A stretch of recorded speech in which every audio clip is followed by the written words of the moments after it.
Ito yung ulam na hindi ka mauumay. Lutong bahay to guys. Sabi nila pwede rin sa handaan. Tutustahin lang natin yung balat ng baboy. Pa-brown natin ng konti. Kanyang kulay guys. Naikot-ikot natin hanggang sa lahat ng parte ay matusta.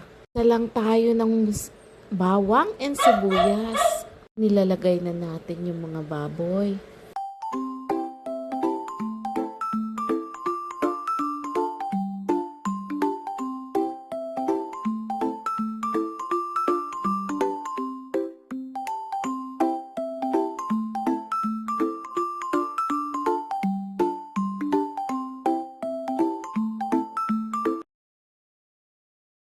Huwag nating kalimutang balibalik ta rin para pantay ang lasa.